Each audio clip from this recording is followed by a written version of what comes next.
Madam सुमन पाठक जी को 2 ਮਹੀਨੇ ਦੇ ਵਿੱਚ ਜਨਤਾ 'ਚ ਵਿਚਰਨਾ ਛੋਟੀਆਂ ਲੋੜਾਂ ਮੈਨੂੰ ਇੱਕ ਫਖਰ ਮਹਿਸੂਸ ਹੋਇਆ ਬੈਠ ਕੇ ਨਾਲ ਸਮਾਜ ਦੇ ਵਿੱਚ ਵਿਚਰਦੀ ਨੂੰ ਮੈਨੂੰ ਲੱਗਦਾ ਉਸੇ ਹੀ ਚੱਕੀ ਦੇ ਵਿੱਚ ਪਿਸ ਰਹੀ।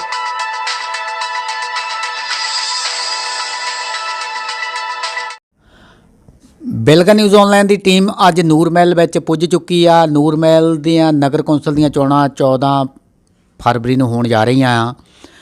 इस संबंध में असी मैडम सुमन पाठक जी को अज पहुँचे हाँ। इन्हां वालों लगातार पिछले कुछ महीनों तो इत्थों आज़ाद तौर पर इलैक्शन लड़न का ऐलान किया होया। घर घर जाके लोगों नूं नेड़ियों हो के ये महसूस कर रहे हैं कि इन्हां दे वार्ड की जिहड़ी वोटर आ उन्हां दी किहो जिहियां लोड़ां आ, किहो जिहा महसूस करते आ, वो किहो जिहा उम्मीदवार चाहुंदे आ। इन्हां तो ये सारियां गल्लां दा लैने आ जवाब एक एक करके। मैडम जी तुहाडा बिलगा न्यूज़ ऑनलाइन ते स्वागत है।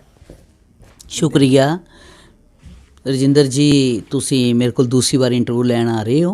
हाँ जी। तुसी जड़े ये मैनू क्वेश्चन पूछा है जी, मैं 1.5 ਤੋਂ 2 ਮਹੀਨੇ ਦੇ ਵਿੱਚ जनता च विचर रही हाँ जी, ਤੇ ਜਨਤਾ ਦੇ ਬਹੁਤ ਛੋਟੀਆਂ ਲੋੜਾਂ जी, ਜਿਨ੍ਹਾਂ ਨੂੰ ਨਜ਼ਰਅੰਦਾਜ਼ ਕੀਤਾ ਜਾਂਦਾ। ਮੈਂ ਦੇਖਿਆ ਕਿ ਉਹਨਾਂ ਦੀਆਂ ਬਹੁਤ ਛੋਟੀਆਂ ਲੋੜਾਂ जी, ਜਿਨ੍ਹਾਂ ਦੇ ਕੋਲ ਬੈਠ ਕੇ ਸੁਣੀਆਂ ਗਈਆਂ ਤੇ ਬੜਾ ਮਹਿਸੂਸ ਹੋਇਆ, ਮੈਨੂੰ ਇੱਕ ਫਖਰ ਮਹਿਸੂਸ ਹੋਇਆ ਕਿ ਔਰਤਾਂ ਬੈਠ ਕੇ ਨਾਲ ਗੱਲ ਕਰਦੀਆਂ ਨੇ ਤੇ ਉਹ ਕਹਿੰਦੇ ਵੀ ਮੈਡਮ ਸਾਨੂੰ ਅੱਜ ਪੁੱਛੋ ਤਾਂ ਸਾਡੇ ਮਨ ਨੂੰ ਖੁਸ਼ੀ ਹੋਈ ਹੈ। ਇੱਕ ਸਾਨੂੰ ਇੱਕ ਲੇਡੀ ਉਹ ਮਿਲੀ ਹੈ ਜਿਹੜੇ ਸਾਡੇ ਦੁੱਖ ਦਰਦ ਸੁਣਨ ਆਪ ਬੈਠ ਕੇ ਸਾਡੇ ਘਰਾਂ ਦੇ ਅੰਦਰ ਗੱਲ ਕਰ ਰਹੀ ਹੈ। ठीक है। हाँ जी, तो बाकी देखो जो भी है असी इन्हां दे नाल ये नहीं कि इलैक्शन करके ही सिर्फ खड़े हैं, वोटां लैण लई खड़े हैं। इस तो बाद भी ये औरतां की सारे शहर दियां किसी भी वार्ड दे विचों होए किसी तरह की कोई परेशानी हो, मैं हमेशा उन्हां लई तैयार हाँ। ये अपने आप विच तुहाडा नवां तजर्बा कह सकते होया। देखो ये तो राजनीतिक तौर पर तो मेरा नवां तजर्बा, वैसे तो समाज दे विच विचरदी नूं मैनूं 26 साल हो गए जी, ठीक है। 26 ਸਾਲ ਦੇ ਵਿੱਚ ਕਈ ਤਰ੍ਹਾਂ ਦੇ ਤੁਹਾਨੂੰ ਦੱਸਿਆ ਕਿ ਸਮਾਜ ਕੰਮ ਕਰਵਾਏ ਅਸੀਂ ਔਰ ਹੁਣ ਵੀ ਕਰਵਾਉਂਦੇ ਰਹਿੰਦੇ ਹਾਂ ਅਸੀਂ, ਪਰ ਇਹ ਇੱਕ ਮੇਰਾ ਨਵਾਂ ਤਜਰਬਾ ਹੈ। ਤੁਹਾਡੇ ਇਸ ਤਜਰਬੇ ਵਿੱਚੋਂ ਇਹ ਵੀ ਗੱਲ ਨਿਕਲ ਕੇ ਆਈ ਹੋਵੇਗੀ ਕਿ ਤੁਸੀਂ ਜਦੋਂ ਜਾਂਦੇ ਆ ਖਾਸ ਕਰਕੇ ਔਰਤਾਂ ਨੂੰ ਮਿਲਦੇ ਆ, ਜਿਸ ਤਰ੍ਹਾਂ ਆਮ ਹੀ ਕਿਹਾ ਜਾਂਦਾ ਆ ਬਈ ਅਸੀਂ ਬਹੁਤ ਤਰੱਕੀ ਕਰ ਗਏ ਆ, ਤੁਹਾਨੂੰ ਕਿਹੋ ਜਿਹਾ ਲੱਗਾ ਲੋਕਾਂ ਦੀਆਂ ਲੋੜਾਂ ਤੋਂ ਬਈ ਵਾਕਈ ਤਰੱਕੀ ਹੋਈ ਆ? ਦੇਖੋ ਤਰੱਕੀ ਤਾਂ ਮੈਂ ਤੁਹਾਨੂੰ ਅਸਲੀ ਗੱਲ ਦੱਸਾਂ ਨਾ ਜੀ ਕਿ ਤਰੱਕੀ ਜਿਨ੍ਹਾਂ ਚੀਜ਼ਾਂ ਦੀ ਹੋਈ ਹੈ ਬਾਹਰ ਦੇਖਣ ਨੂੰ ਹੋਏਗੀ, ਲੇਕਿਨ ਸਾਡਾ ਅੱਜ ਵੀ ਗਰੀਬ ਤਬਕਾ ਉਸੇ ਹੀ ਚੱਕੀ ਦੇ ਵਿੱਚ ਪਿਸ ਰਿਹਾ ਜੋ ਪਹਿਲੇ ਸੀ। ਜੀ ਹਾਂ, ਬਹੁਤ ਜ਼ਰੂਰਤ ਹੈ ਜੀ, ਅੱਜ ਸਮੇਂ ਦੀ ਵੀ ਲੋੜ ਹੈ ਇਹਨਾਂ ਦੇ ਨਾਲ ਉੱਠ ਕੇ ਤੁਰਨ ਦੀ, ਇਹਨਾਂ ਦੀਆਂ ਸਮੱਸਿਆਵਾਂ ਨੂੰ ਦੂਰ ਕਰਨ ਦੀ। ਅਗਰ ਤੁਹਾਡੇ ਵੱਲੋਂ ਇਹੋ ਜਿਹਾ ਜਿਹੜਾ ਆ ਲੋਕਾਂ ਦੀ ਬਾਂਹ ਫੜਨ ਦਾ ਕੰਮ, ਲੋਕਾਂ ਨੂੰ ਵਿਸ਼ਵਾਸ ਦਿਵਾਉਣ ਦਾ ਵੀ ਤੁਸੀਂ ਉਹਨਾਂ ਨੂੰ ਆਉਣ ਵਾਲੇ ਸਮੇਂ 'ਚ ਉਹਨਾਂ ਦੀ ਹਮਾਇਤ ਕਰੋਗੇ ਜਿਹਦੇ ਨਾਲ ਉਹਨਾਂ ਦੀਆਂ ਨਿੱਕੀਆਂ ਜਿਹੀਆਂ ਲੋੜਾਂ ਜਿਹੜੀਆਂ ਪੂਰੀਆਂ ਹੋਣਗੀਆਂ। ਇਸ ਗੱਲ ਦੀ ਲੋੜ ਹੈ ਸ਼ਹਿਰ ਦੇ ਵਿੱਚ, ਕਿੰਨੀ ਕੁ ਲੋੜ ਆ? ਦੇਖੋ ਇਹ ਬਹੁਤ ਵੱਡੀ ਲੋੜ ਹੈ। ਮੇਰਾ ਰਾਜਨੀਤਿਕ ਦੇ ਵਿੱਚ ਆਉਣ ਦਾ ਪਹਿਲਾ ਮਕਸਦ ਹੀ ਇਹੀ ਹੈ ਕਿ ਦੇਖੋ ਜੋ ਮੈਂ ਆਪਣੇ ਫੀਲਡ ਦੇ ਵਿੱਚ ਸਮਾਜ ਦੇ ਵਿੱਚ ਰਹਿ ਕੇ ਕੰਮ ਕਰ ਚੁੱਕੀ ਹਾਂ, ਪਰ ਮੈਂ ਇੱਦਾਂ ਘਰ ਦੇ ਵਿੱਚ ਜਾ ਕੇ ਨਹੀਂ ਸੀ ਕਦੇ ਕੀਤਾ ਜੀ, ਠੀਕ ਹੈ। ਹੁਣ ਉਹ ਮੈਨੂੰ ਬੜਾ, ਪਰ ਮੇਰੀ ਖੁਸ਼ ਨਸੀਬੀ ਹੈ ਕਿ ਮੈਨੂੰ ਇਹ ਟਾਈਮ ਮਿਲਿਆ ਤੇ ਮੈਂ ਇਕੱਲਾ ਘਰ ਬੈਠ ਕੇ ਉਹਨਾਂ ਦੀਆਂ ਸਮੱਸਿਆਵਾਂ ਸੁਣੀਆਂ। ਤਾਂ ਇਹ ਸਮੱਸਿਆਵਾਂ ਛੋਟੀਆਂ ਜਿਹੜੀਆਂ ਨਾ ਹਰ ਇੱਕ ਦੀ ਇੱਕ ਨਹੀਂ ਕਈ ਘਰਾਂ ਦੀਆਂ ਸਮੱਸਿਆਵਾਂ ਜਿਹੜੀਆਂ ਮੈਂ ਬੈਠ ਕੇ ਉਹਨਾਂ ਨਾਲ ਸੁਣਨ ਦੇ ਨਾਲ ਹੀ ਮੈਨੂੰ ਜ਼ਿੰਦਗੀ ਦੇ ਵਿੱਚ ਇਹ ਤਜਰਬਾ ਹੋਇਆ ਇਹਨਾਂ ਦੇ ਕੰਮ ਜ਼ਰੂਰ ਕਰਨੇ ਚਾਹੀਦੇ ਨੇ। ਔਰ ਮੈਂ ਇਹ ਵਾਅਦਾ ਕਰਦੀ ਹਾਂ ਕਿ ਜਨਤਾ ਮੇਰਾ ਸਾਥ ਦੇ, ਹਰ ਤਰ੍ਹਾਂ ਦੇ ਸਰਕਾਰੀ ਤੌਰ 'ਤੇ ਵੀ ਇਹਨਾਂ ਦੇ ਕੰਮ ਕਰਵਾਏ ਜਾਣਗੇ।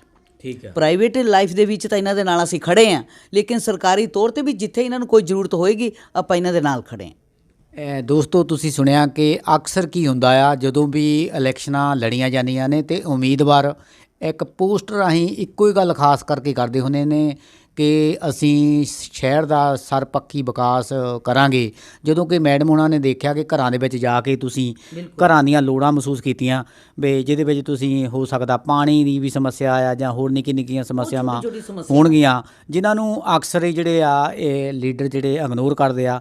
ਤੁਸੀਂ ਲੋਕਾਂ ਨਾਲ ਵਾਅਦਾ ਕਰਕੇ ਆਏ ਆ ਬਈ ਅਸੀਂ ਉਹਨਾਂ ਨੂੰ ਇਗਨੋਰ ਨਹੀਂ ਕਰਾਂਗੇ। ਤੁਹਾਡੇ ਦੇਖਣ ਵਿੱਚ ਅਜਿਹਾ ਵੀ ਆਇਆ ਵੀ ਜਿਹੜੇ ਬੱਚੇ ਆ ਉਹ ਕੋਈ ਪੜ੍ਹਾਈ ਤੋਂ ਵੀ ਵਾਂਝੇ ਬੈਠੇ ਆ ਗਰੀਬੀ ਕਰਕੇ, ਜਿਹਦੇ ਕਰਕੇ ਉਹਨਾਂ ਕੋਲ ਫੀਸਾਂ ਦੇਣ ਜੋਗੇ ਪੈਸੇ ਹੈ ਨਹੀਂ? ਦੇਖੋ ਜੀ, ਇਹ ਤਾਂ ਹੁਣ ਪਤਾ ਚੱਲ ਰਿਹਾ ਕਿ ਕਈ ਬੱਚੀਆਂ ਇੰਨੀਆਂ ਪੜ੍ਹਨ ਨੂੰ ਇੰਟੈਲੀਜੈਂਟ ਹੈ, ਮੁੰਡੇ ਇੰਨੇ ਪੜ੍ਹਨ ਨੂੰ ਹੁਸ਼ਿਆਰ ਸੀ, ਲੇਕਿਨ ਪੈਸੇ ਦੀ ਕਮੀ ਕਰਕੇ ਉਹ ਅੱਗੇ ਪੜ੍ਹਾਈ ਨਹੀਂ ਕਰ ਸਕੇ ਜੀ। ਤਾਂ ਮੈਂ ਉਹਨਾਂ ਨੂੰ ਕਿਹਾ, ਬੇਟੇ ਇੱਕ ਸ਼ਹਿਰ ਦੇ ਅੰਦਰ ਤੁਸੀਂ ਰਹਿੰਦੇ ਹੋ, ਠੀਕ ਹੈ, ਤੁਹਾਨੂੰ ਵੀ ਨਹੀਂ ਸੀ ਪਤਾ, ਮੈਂ ਤਾਂ ਆਪਣੇ ਸਕੂਲ ਦੇ ਵਿੱਚ ਕਈ ਬੱਚਿਆਂ ਨੂੰ ਫ੍ਰੀ ਐਜੂਕੇਸ਼ਨ ਦਿੰਨੀ ਹੈ, ਕਈਆਂ ਦੀ ਫੀਸਾਂ ਵੀ ਮਾਫ ਕੀਤੀਆਂ ਹੋਈਆਂ ਗਰੀਬ ਬੱਚਿਆਂ ਦੀਆਂ, ਕਈਆਂ ਦੀ ਅੱਧੀ ਫੀਸ ਵੀ ਲੈ ਲਈ ਦੀ ਹੈ ਵੀ ਚਲੋ ਇਹ ਗਰੀਬ ਦਾ ਬੱਚਾ ਪੜ੍ਹ ਜਾਏ, ਇਹ ਵੀ ਮਹਿਸੂਸ ਨਾ ਕਰੇ ਕਿ ਦੇਖੋ ਮੈਂ ਕਿਸੇ ਦਾ ਅਹਿਸਾਨਮੰਦ ਰਵਾਂ ਜੀ। ਤਾਂ ਦੂਸਰੀ ਗੱਲ ਹੈ ਕਿ ਇਹਨਾਂ ਬੱਚਿਆਂ ਲਈ ਇੱਕ ਮੇਰੇ ਦਿਮਾਗ ਦੇ ਵਿੱਚ ਬੜੀ ਵੱਡੀ ਉਪਜ ਕਈ ਸਾਲਾਂ ਤੋਂ ਆ ਰਹੀ ਹੈ ਕਿ ਇਹ ਬੱਚੇ ਅਗਰ ਨਹੀਂ ਪੜ੍ਹੇ ਨਾ ਤਾਂ ਇਹਨਾਂ ਨੂੰ ਕੋਈ ਨਾ ਕੋਈ ਇੱਕ ਮਜ਼ਦੂਰੀ ਟਾਈਪ ਸਾਡੇ ਸ਼ਹਿਰ ਦੇ ਅੰਦਰ ਕੰਮ ਹੋਣਾ ਚਾਹੀਦਾ, ਚਾਹੇ ਛੋਟੀ ਮੋਟੀਆਂ ਫੈਕਟਰੀਆਂ ਕਿਉਂ ਨਾ ਲੱਗਣ, ਤੇ ਉਹ ਵੀ ਮੇਰੀ ਅਪਰੋਚ ਹੈ ਕਿ ਮੈਂ ਇਹ ਕੰਮ ਕਰ ਸਕਾਂ। ਵਾਰਡ ਨੰਬਰ 11 ਦੇ ਵਿੱਚ ਖੁਸ਼ਹਾਲੀ ਲਿਆਉਣ ਲਈ ਤੁਸੀਂ ਨੌਜਵਾਨਾਂ ਦੇ ਕਿਰਤ ਦਾ ਵੀ ਪ੍ਰਬੰਧ ਕਰਨ ਦੀ ਗੱਲ ਕਰਦੇ ਹਾਂ। ਜਿੱਥੋਂ ਤੱਕ ਤੁਹਾਡਾ ਇਹ ਨਜ਼ਰੀਆ ਆ, ਕਿਉਂਕਿ ਤੁਸੀਂ ਸਿਆਸਤ ਨਾਲ ਬਹੁਤਾ ਸੰਬੰਧ ਨਹੀਂ ਰੱਖਦੇ, ਨਵੇਂ ਹੋ, ਬਹੁਤ ਕੁਛ ਜਿਹੜਾ ਕਰਨ ਦੀ ਤੁਹਾਡੇ ਅੰਦਰ ਮਨ ਦੀ ਇੱਛਾ ਆ, ਕਿਹੋ ਜਿਹਾ ਲੋਕਾਂ ਦਾ ਹੰਗਾਰਾ ਤੁਹਾਡੇ ਲਈ?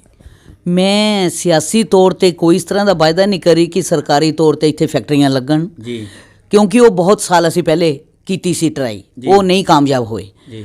ਉਸ ਤੋਂ ਬਾਅਦ ਮੈਂ ਆਪਣੇ ਨਿੱਜੀ ਤੌਰ 'ਤੇ ਜਿਸ ਤਰ੍ਹਾਂ ਸਾਡੀ ਇੱਧਰੋਂ ਲੇਬਰ ਜਾਂਦੀ, ਸਵੇਰੇ ਬੱਸ ਜਾਂਦੀਆਂ ਨਾ, ਇਹ ਕ੍ਰਿਮਿਕਾ ਬਿਸਕੁਟ ਫੈਕਟਰੀ ਦੇ ਵਿੱਚ ਫਲੋਰ ਜਾਂਦੀ ਹੈ, ਤਾਂ ਅਸੀਂ ਚਾਹੁੰਦੇ ਕਿ ਇਸ ਤਰ੍ਹਾਂ ਦੀਆਂ ਫੈਕਟਰੀਆਂ ਅਗਰ ਸਾਡੇ ਇਸ ਏਰੀਏ ਦੇ ਵਿੱਚ ਲੱਗਣ, ਇੱਕ ਤਾਂ ਉਹਨਾਂ ਨੂੰ ਜਿਹੜੀ ਲੇਬਰ ਹੈ ਉਹਦਾ ਇੰਨਾ ਕਿਰਾਇਆ ਨਹੀਂ ਭਰਨਾ ਪਏਗਾ, ਠੀਕ ਹੈ, ਇੱਕ ਲੇਬਰ ਉਹਨਾਂ ਨੂੰ ਘੱਟ ਰੇਟ 'ਤੇ ਮਿਲ ਸਕਦੀ ਹੈ, ਤਾਂ ਇਹਨਾਂ ਦਾ ਵੀ ਕੰਮ ਚੱਲ ਸਕਦਾ, ਗਰੀਬੀ ਵੀ ਸਾਡੀ ਦੂਰ ਹੋ ਸਕਦੀ ਹੈ, ਰੁਜ਼ਗਾਰ ਵੀ ਮਿਲ ਸਕਦਾ, ਬੇਰੁਜ਼ਗਾਰੀ ਵੀ ਦੂਰ ਹੋਏਗੀ। ਤਾਂ ਜਿਹੜੇ ਸਾਡੇ ਮੁੰਡੇ ਵਿਹਲੇ ਹੋਣ ਕਰਕੇ, ਬੇਰੁਜ਼ਗਾਰ ਹੋਣ ਕਰਕੇ ਥੋੜ੍ਹੇ ਨਸ਼ਿਆਂ ਵੱਲ ਨੂੰ ਜਾਂਦੇ ਹੈ, ਉਹ ਵੀ ਹਟਣਗੇ। ਮੈਡਮ ਜੀ, ਜਿਸ ਤਰ੍ਹਾਂ ਤੁਹਾਨੂੰ ਹੁਣ ਘਰਾਂ 'ਚ ਜਾਂਦੇ ਆ ਤੁਸੀਂ, ਤੁਹਾਨੂੰ ਮੂਹਰਿਓਂ ਅੱਗਿਓਂ ਬੇਰੁਜ਼ਗਾਰੀ ਵੀ ਜਿਹੜੀ ਨਜ਼ਰ ਆਉਂਦੀ ਆ, ਨੌਜਵਾਨ ਲੜਕੇ ਲੜਕੀਆਂ ਘਰਾਂ ਵਿੱਚ ਬੈਠੇ ਆ, ਉਹਦੇ ਬਾਰੇ ਵੀ ਕੁਝ ਸੋਚਿਆ ਜਾ ਸਕਦਾ ਵੀ ਉਹ ਕੰਮ ਕਰਨ ਦੇ ਸਮਰੱਥ ਹੋਣ ਆਉਣ ਵਾਲੇ ਸਮੇਂ 'ਚ? ਜਿਹੜਾ ਆ ਉਹ ਤੁਹਾਡੇ ਸ਼ਹਿਰ ਦੇ ਅੰਦਰ ਹੀ ਬਹੁਤ ਸਾਰੇ ਕੰਮ ਆ, ਜਿੱਦਾਂ ਦੁਕਾਨਦਾਰਾਂ ਨੂੰ ਬਹੁਤ ਜ਼ਰੂਰਤ ਹੁੰਦੀ ਆ ਨਿਪੁੰਨ ਲੜਕੇ ਲੜਕੀਆਂ ਦੀ, ਅਜਿਹੀ ਵੀ ਕੋਈ ਗੱਲ ਆਉਣ ਵਾਲੇ ਸਮੇਂ 'ਚ ਹੋ ਸਕਦੀ ਆ? ਦੇਖੋ, ਇਹ ਤਾਂ ਮੈਂ ਤੁਹਾਨੂੰ ਪਹਿਲੀ ਗੱਲ ਦੱਸਾਂ, ਔਰ ਮੈਂ ਇਸ ਗੱਲ ਦਾ ਵਾਅਦਾ ਵੀ ਕਰਨੀ ਹੈ ਕਿ ਮੈਂ ਆਪਣੇ ਸਕੂਲ ਦੇ ਅੰਦਰ ਹੀ ਜੀ ਸਰਕਾਰ ਵੱਲੋਂ ਜਿਹੜੇ ITI ਦੇ ਖੋਲ੍ਹੇ ਜਾਂਦੇ ਜੀ ਸਕੂਲ, ਉਹਦੇ ਵਿੱਚ 3-4 ਤਰ੍ਹਾਂ ਦੇ, ਕਈ ਤਰ੍ਹਾਂ ਦੇ ਹੁੰਦੇ ਹੈ, ਜਿਸ ਤਰ੍ਹਾਂ ਆਟੋਮੋਬਾਈਲ ਦਾ ਹੋ ਗਿਆ ਮੁੰਡਿਆਂ ਲਈ, ਮਕੈਨਿਕ ਦਾ ਹੋ ਗਿਆ, ਕੁੜੀਆਂ ਲਈ ਹੋ ਗਿਆ, ਸਿਲਾਈ ਦਾ ਹੋ ਗਿਆ, ਕਢਾਈ ਦਾ ਹੋ ਗਿਆ, ਆਲਰੇਡੀ ਇਹ ਹੁੰਦੇ ਰਹਿੰਦੇ ਹੈ। ਇਸ ਤੋਂ ਇਲਾਵਾ ਕੰਪਿਊਟਰ ਦਾ ਹੋ ਗਿਆ ਕੋਰਸ, ਇਸ ਤਰ੍ਹਾਂ ਦਾ ਕੋਰਸ ਮੈਂ ਇੱਥੇ ਆਪਣੇ ਸਕੂਲ ਦੇ ਵਿੱਚ ਲਿਆਵਾਂਗੀ, ਔਰ ਪਰਮਾਤਮਾ ਨੇ ਜੇ ਚਾਹਿਆ ਸ਼ਾਇਦ ਇਹ 2-3 ਮਹੀਨੇ ਦੇ ਅੰਦਰ ਹੀ ਕੰਮ ਹੋ ਜਾਏਗਾ, ਕਿਉਂਕਿ ਮੈਂ ਐਪਲੀਕੇਸ਼ਨ ਇਹਦੇ ਬਾਰੇ ਅਪਲਾਈ ਕੀਤੀ ਹੋਈ ਹੈ। ਤੁਹਾਨੂੰ ਕੀ ਲੱਗਦਾ ਵੀ ਸ਼ਹਿਰ ਨੂੰ ਇਸ ਚੀਜ਼ ਦੀ ਬਹੁਤ ਲੋੜ ਹੈ? ਇਹ ਥੋੜ੍ਹੀ ਲੋੜ ਨਹੀਂ, ਬਹੁਤ ਜ਼ਿਆਦਾ ਲੋੜ ਹੈ, ਕਿਉਂਕਿ ਇਸ ਦੇ ਨਾਲ ਕੁੜੀਆਂ ਵੀ ਆਪਣੀ ਕਿੱਤਾਮੁਖੀ ਹੋਣਗੀਆਂ ਅਤੇ ਆਪਣੇ ਮੁੰਡੇ ਵੀ ਕਿੱਤਾਮੁਖੀ ਹੋਣਗੇ। ਜਦੋਂ ਦੇਖੋ ਇਸ ਤਰ੍ਹਾਂ ਦਾ ਉਹਨਾਂ ਨੂੰ ਕੰਮ ਮਿਲਿਆ, ਕੋਈ ਨਾ ਕੋਈ ਆਪਣੇ ਜਲੰਧਰ ਕੰਮ ਕਰ ਲਏਗਾ, ਫਲੋਰ ਕੰਮ ਕਰ ਲਏਗਾ, ਨੂਰਮਹਿਲ ਦੇ ਅੰਦਰ ਕੰਮ ਕਰ ਸਕਦਾ, ਨਕੋਦਰ ਕੰਮ ਕਰ ਸਕਦਾ, ਚਾਹੇ ਆਟੋਮੋਬਾਈਲ ਦਾ ਹੋਵੇ, ਕਿਸੇ ਤਰ੍ਹਾਂ ਦਾ ਵੀ ਹੋ, ਲੇਕਿਨ ਇੱਕ ਹੁਨਰ ਹੋਣਾ ਬਹੁਤ ਜ਼ਰੂਰੀ ਹੈ ਉਹਨਾਂ ਨੂੰ ਲਾਈਫ ਸੈਟਲ ਕਰਨ ਲਈ। ਹਾਂਜੀ, ਇੱਕ ਮੈਂ ਹੋਰ ਦੱਸ ਰਹੀ ਹਾਂ ਕਿ ਸਾਡੇ ਸ਼ਹਿਰ ਦੇ ਦੁਕਾਨਦਾਰਾਂ ਲਈ ਕਿ ਦੇਖੋ ਇਹ ਅਲੱਗ-ਅਲੱਗ ਤਰ੍ਹਾਂ ਦੇ ਮੁੰਡੇ ਕੰਮਾਂ 'ਤੇ ਰੱਖਦੇ ਹੈ, ਲੇਕਿਨ ਕੁਝ ਮੁੰਡੇ ਇੱਦਾਂ ਦੇ ਹੁੰਦੇ ਆ ਕਿ ਅਗਰ ਉਹਨਾਂ ਨੂੰ ਅਸੀਂ ਵਧੀਆ ਤਰੀਕੇ ਨਾਲ ਡੀਲਿੰਗ ਕਰਨੀ ਸਿਖਾਈਏ, ਉਹ ਕੋਰਸ ਦੇਈਏ ਉਹਨਾਂ ਨੂੰ, ਚਾਹੇ 2-2, 3-3 ਮਹੀਨੇ ਦਾ ਹੀ ਹੋਏ, ਤਾਂ ਉਹਨਾਂ ਨੂੰ ਇਹ ਪਤਾ ਲੱਗੇ ਕਿ ਅਸੀਂ ਗ੍ਰਾਹਕ ਨਾਲ ਕਿਸ ਤਰ੍ਹਾਂ ਗੱਲ ਕਰਨੀ ਹੈ।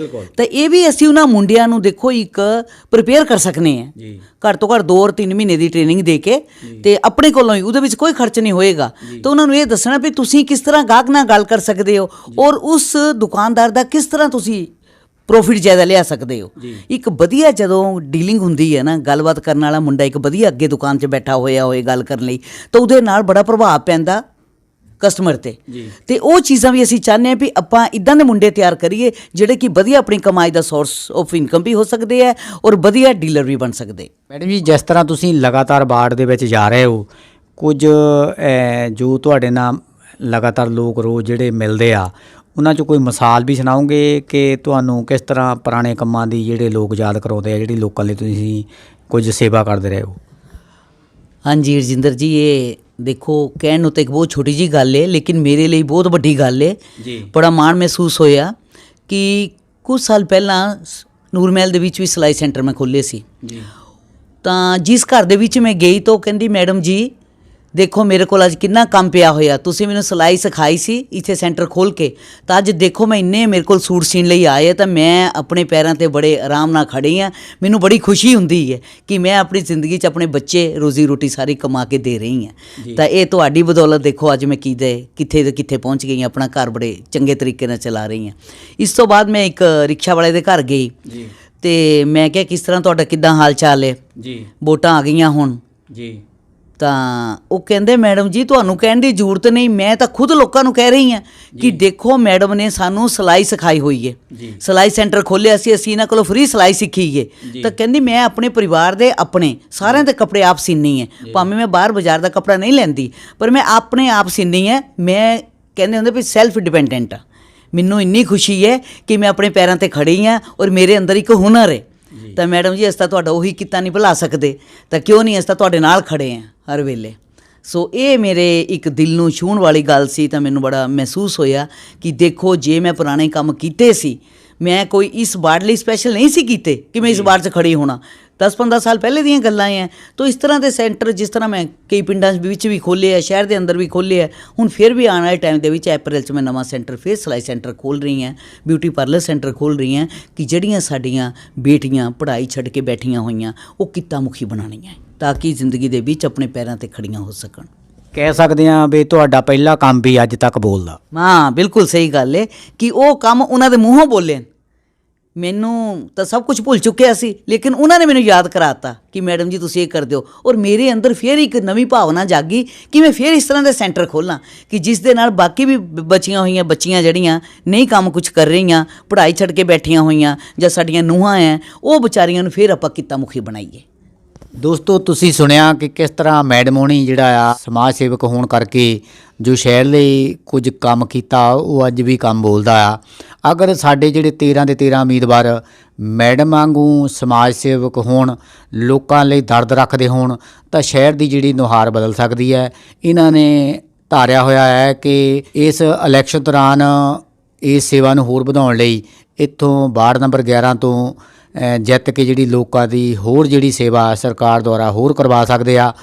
ਇਹੀ ਭਾਵਨਾ ਸਾਰੇ ਉਮੀਦਵਾਰਾਂ ਦੀ ਹੋਣੀ ਚਾਹੀਦੀ ਆ ਕਿ ਆਪਣੇ ਸ਼ਹਿਰ ਨੂੰ ਕਿੱਦਾਂ ਤੰਦਰੁਸਤ ਤੇ ਜਿਹੜਾ ਆ ਸਾਫ਼ ਸੁਥਰਾ ਰੱਖਿਆ ਜਾ ਸਕਦਾ। ਦੋਸਤੋ ਬਿਲਗਾ ਨਿਊਜ਼ ਆਨਲਾਈਨ ਦੀ ਲਗਾਤਾਰ ਕੋਸ਼ਿਸ਼ ਰਹੂਗੀ ਕਿ ਨੂਰ ਮਹਿਲ ਦੇ ਜਿਹੜੇ 13 ਵਾਰਡਾਂ ਦੇ ਉਮੀਦਵਾਰ ਆ ਉਹਨਾਂ ਦੀਆਂ ਮਨ ਦੀਆਂ ਭਾਵਨਾ ਇਸ ਇਲੈਕਸ਼ਨ ਨੂੰ ਲੜਨ ਲਈ ਕਿਹੋ ਜਿਹੀਆਂ ਹਨ ਤੁਹਾਡੇ ਤੱਕ ਪਹੁੰਚਾਉਂਦੇ ਰਹਾਂਗੇ। ਤੁਸੀਂ ਸਾਡੇ ਇਸ ਚੈਨਲ ਨੂੰ ਸਬਸਕ੍ਰਾਈਬ ਕਰ ਲਓ ਤਾਂ ਕਿ ਸਾਡੇ ਇਸ ਚੈਨਲ ਦੀ ਤੁਹਾਨੂੰ ਲਗਾਤਾਰ ਜਿਹੜੀ ਕਵਰੇਜ ਆ ਵੋਟਾਂ ਨਾਲ ਸੰਬੰਧਿਤ ਜਿਹੜੀ ਆ ਉਹ ਸੁਣਨ ਲਈ ਮਿਲਦੀ ਰਹੂਗੀ। ਧੰਨਵਾਦ। ਤੁਸੀਂ ਦੇਖ ਰਹੇ ਸੀ ਬਿਲਗਾ ਨਿਊਜ਼ ਆਨਲਾਈਨ ਚੈਨਲ। ਸਾਡੇ ਇਸ ਚੈਨਲ ਨੂੰ ਵੱਧ ਤੋਂ ਵੱਧ ਸਬਸਕ੍ਰਾਈਬ ਕਰੋ ਤਾਂ ਕਿ ਸਾਡੀਆਂ ਵੀਡੀਓਜ਼ ਦਾ ਨੋਟੀਫਿਕੇਸ਼ਨ ਤੁਹਾਡੇ ਤੱਕ ਲਗਾਤਾਰ ਪਹੁੰਚਦਾ ਰਹੇ। ਧੰਨਵਾਦ।